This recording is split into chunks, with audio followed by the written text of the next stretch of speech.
विवेक मित्तल जी। जय जय श्री हनुमान। गुरुदेव आपको कोटि कोटि गुरुदेव, आपकी कृपा से वृंदावन आश्रित होकर नाम व शरणागति मंत्र के जाप द्वारा अपने पूर्ण मान में क्रोध, लोभ, आसक्ति व सम्मान रूपी दोषों को समाप्त करने का प्रयासरत। गुरुदेव, इस प्रक्रिया में कभी कभी ऐसा लगता है कि इन पर नियंत्रण प्राप्त कर लिया, परंतु अगले ही क्षण अपने आप को इन दोषों से हारा हुआ पाता हूँ। ये सब अहम का भी खेल चल रहा है, देहाभिमान। असलियत में ये प्रयास से नहीं ठीक होते, ये कृपा से ठीक होते हैं। प्रयास में अहम प्रधान होता है। अहंकार विमूढ़ आत्मा करता हमिति मन्यते। मैंने ऐसा किया, मैं ऐसा करूंगा, ये कभी नहीं हो पाएगी। गुरु का आदेश है, उन्हीं का बल है, उन्हीं की कृपा से ये ठीक होंगे। देखो, आप कह रहे हैं ना कि एक क्षण में अनुभव कराता है मैं ठीक हो गया, दूसरे क्षण में ही ऐसा लगता है। ये सब अभी अंतःकरण धर्म के अंतर्गत हो रहा है, क्योंकि ना तो स्वरूप का बोध है, ना भगवान से प्रेम है। तो अभी यही सब ढांचे को मैं मानकर, जब तक इस विकारी शरीर में अहम भाव है, निर्विकार होना असंभव है। जैसे हम दुर्गंध वाली चीज अपने से दबा लें, ऊपर से इत्र छिड़काएं या जगह बदल दें या कुछ भी करें, वो दुर्गंध हम खुद लिए हुए। तो देह भाव ही समस्त विकारों की जड़ है। विकारों की जड़ क्या है? देहाभिमान। मैं स्त्री, मैं पुरुष, मैं धनी, मैं निर्धन, मैं बुद्धिमान, मैं जो शुद्ध ब्रह्म है, अहम है, वो अंतःकरण धर्म में मलिन हो गया है, देह भाव से मलिन हो गया है। अब ये गुरु प्रसाद से ना, ये किसी क्रियाओं से नष्ट नहीं होता। बड़ा विचित्र है, साधक समझ नहीं पाता। करता हमिति मन्यते। आज तक किसी ने ऐसा नहीं किया मैं वो करूंगा, मैं ऐसा, ये मायाकृत है। समझ में आ जाए तो आ जाए, नहीं तो भाई ये अध्यात्म है। एकमात्र सच्चिदानंद भगवान का भक्ति के द्वारा उपासना भजन, स्थूल सूक्ष्म कारण तीनों को बात करके अपने स्वरूप में स्थित होना, ये दोनों बहुत कठिन है। इसकी याद होती है गुरु चरणों से। गुरु चरणों का आश्रय लेकर नाम जप करो। गंदे आचरण जो नहीं करने चाहिए वो उनके बल से हम त्याग कर रहे हैं। उसमें अहम स्वीकार न करें, क्योंकि अहम स्वीकार करते सबसे बड़ी गंदगी अहंकार है, और ये बड़ा सूक्ष्म है।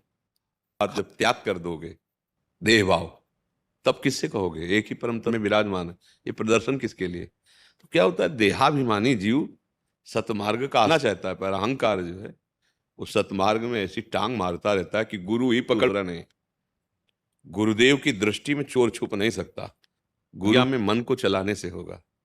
श्री कृष्ण चंद्र जी से बढ़कर कोई गुरु है? बंदे जगत गुरु। गीता जी आप उठाइए, गुरु आज्ञा है वो। भगवान की श्वासों से वेदों का प्रादुर्भाव हुआ। उपनिषद उठाइए, भगवान की आज्ञा है। भगवान श्री कृष्ण देव जी के रूप में स्वयं भगवान ही प्रकट हुए, 18 पुराण की रचना की, आप उनको उठाइए, उनके सिद्धांत से चलिए। गुरु के इन दिव्य वचनों को केवल गुरु ही जानते हैं। अब वो क्या कृपा किए, कृपा करके उन्होंने हमारी भाषा में, हमारे दिमाग में जिससे बात पहुंच जाए, मानव रूप धरकर हमारे सामने समझा गए। बंदो गुरुपद कंज कृपा सिंधु नर रूप है कौन? हरि। किस रूप में? नर रूप में। उनकी बात, अब जैसे आप यहां आए, संतों की बात ही तुम कह रहे, हमारी कोई उपज है क्या? इन बातों की उपज थोड़ी हुई, ये पहले में लिखी हुई है, सब संतों ने अनुभव किया है, वही गुरु प्रसाद से वही तुम्हें बता रहे। ये संतों की जूठन, संत महापुरुष जो अनुभव किए उसी मार्ग में चले, वो बात समझ में आई, वो बात आपको आन लो, तो अहंकार नहीं रहेगा। कि उनकी कृपा से अगर हम करते तो पहले कर। जब अहंकार रहित साधन बनता है तब जाके निर्मलता आती है। अपना पूर्वाभ्यास अहंकार का है, कुछ नहीं दृढ़ हो जाता है। तिनकी संगति रहित जाति कुल मद सब नंसई। गुरुदेव महापुरुषों की चरण धूलि के प्रताप से अहंकार का मर्दन करके वो अपने स्वरूप में आता है या भगवत को प्राप्त होता है। जब रहुगण को उपदेश किया जड़ भरत जी ने, तो रहुगण साधना से बोध प्राप्त होता है। जो आप बोले रहुगण तत्प्रसाद हयाति न चेज्या न निरूपणाद गृहाद्वा न ता नयु जलाग्नि सूर्यो बिना महात्पाद रजोभिषेकम। श्री जड़ भरत जी महाराज कहते, ये रहुगण तपस्या से नहीं होता, तीर्थयाटन से नहीं होता, एक गृहस्थ धर्म का पालन करने से नहीं होता, जल अग्नि सूर्य चंद्र की उपासना होता है, दान पुण्य से नहीं होता। कैसे होता है? बोले ब्रह्मबोध संपन्न महापुरुष की चरण रज से अभिषिक्त होने पर होता है। अर्थात उनके यहाँ पालन करके मन वचन कर्म से वो जो कह रहे हैं वो वैसे ही चले तो ये हो जाता है। अगर संतों का आश्रय लिया तो फिर ये न वचनों में और न अंदर विचार में अहंकार विष है। जब हम विचार में चलते हैं तो अहंकार ही चलता है, ये वैसा कर लेंगे, ऐसा कर लेंगे, ऐसा कर लेंगे। जब तक करना है तब तक वो बैठा है, जब हो रहा है तो अहंकार लीन हो गया। अब हो रहा है, आप दृष्टा मात्र हैं, यंत्रवत भगवान चला रहे हैं, गुरुदेव चला रहे हैं, यंत्रवत प्रकृति से हो रहा है। आप कर्ता और भोक्ता दोनों भाव से रहित, तब वो जाके निर्विकार होता है। अभी तो ऐसे है जैसे कोई अपने हाथों से रोक ले तो आपको लगा हम जीत गए, पर तो शत्रु गुरु कृपा हरि कृपा तो आपको लगता हम विजयी हो गए।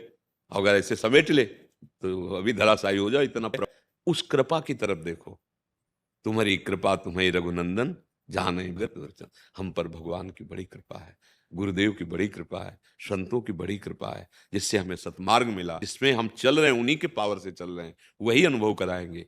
शांत यात्रा अंदर ही खुल जाएगी, माया हटती चली, ज्ञान का प्रकाश होता चला जाएगा।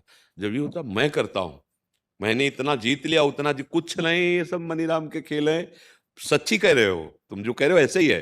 कभी 1 मिनट दिखाता है कि मैं जितेंद्रीय हो गया, मुझे कोई ना भोग नहीं चाहिए, मिनट इतने गंदे चिंतन में पहुंचा देता है, तब लगता है बड़ा छलिया है, इसका क्या हम कथन माने। ये 1 मिनट में मान और 1 मिनट में भोगी, इसकी बात नहीं माननीय गुरुदेव की बात। तो आज्ञा करते हैं उसके अनुसार मन को चलाना है, नहीं उसी में फिर भ्रम हो जाता है और जीवन या मान जितेंद्रीय मान लेता है और फिर वो धीरे से पतन के मार्ग में चला जाता है। और अगर गुरु आश्रित, चाहे जिस मार्ग का पथिक हो, जिसने गुरु चरणों का दृढ़ आश्रय नहीं लिया, वो बोध होगा न भगवत प्रेम होगा। और आज हम मन का दृढ़ आश्रय लिए हैं, मनमुखी तो कोई बिरला ही है, बिना गुरु कृपा के अहंकार का मर्दन नहीं, वो देखने को मिलता है। इसलिए तो हमें लगता है यार जो साधना छुपानी चाहिए वो छपाई जा रही है, जिसे गुप्त रखना है उसे प्रकाशित किया। मतलब क्या उद्देश्य? संसार, सम्मान, वाहवाही, फिर वही अविद्या तो घूम के आ गई, अविद्या तो आ गई, माया तो आ गई घूम के, कंचन कीर्ति। आखिरी खाई में पहले ही गिरने के लिए तैयार हो, आप गिरने की सारी सामग्री लेके चल रहे हो साथ। और बना जाता है बहुत ज्ञानी, बना जाता है बहुत बहुत समझने, चाहे वैराग्य मार्ग में हो, निवृत्ति मार्ग में, और चाहे प्रवृत्ति मार्ग में, दोनों में भगवत प्राप्ति करने का अधिकार है। पर दोनों रहित होना पड़ेगा। राग रहित होकर गृहस्थी में रहो, सबसे प्रीति करो भगवत भाव से, और खूब करो सेवा, भगवान को अर्पित करो, शास्त्र सम्मत नाम जप करो, भगवान की प्राप्ति हो जाएगी उनकी कृपा। और वैराग्य मार्ग में गुरु के आश्रित हो जाओ, उनकी आज्ञा चलो, अपने को यंत्रवत देखो, पहुंच जाओगे अध्यात्म की भूमिका पे।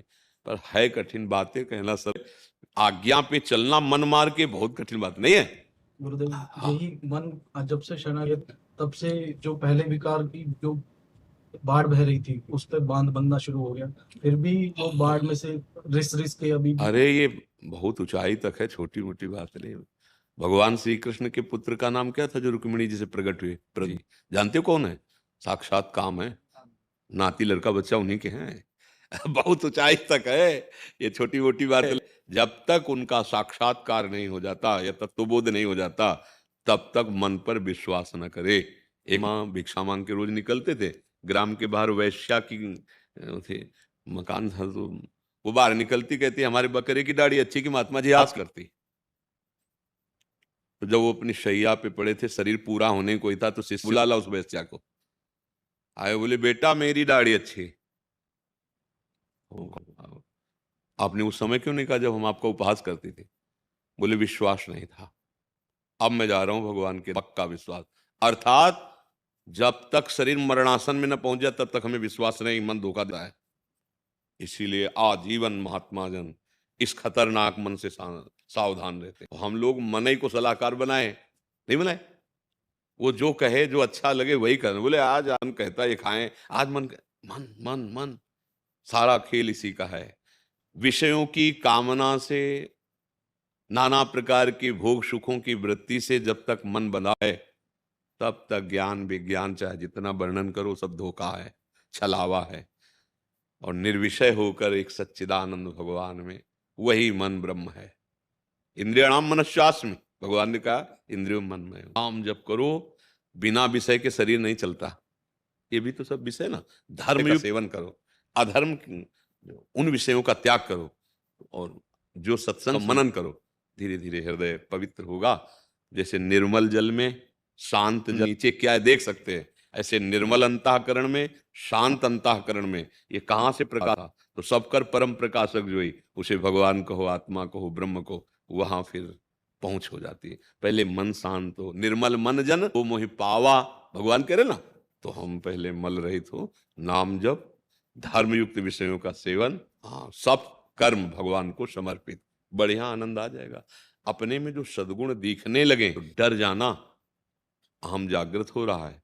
और जब दूसरों में सद्गुण दिखे, अपने में कमी दिखे, तो ये बढ़िया बात। साधु ऊंचाई पर इसी भाव से चढ़ता है।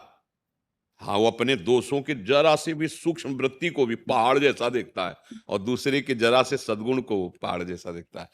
और जो विपरीत मार्ग में है, उनको जरा सा सद्गुण का भास भी पहाड़ जैसा अपना लगता है, और पहाड़ जैसा दोष भी वो ध्यान नहीं देते। वही विषयी और संसारी जीव कहे जाते हैं। परमार्थ का मार्ग एक अलग और सूक्ष्म है।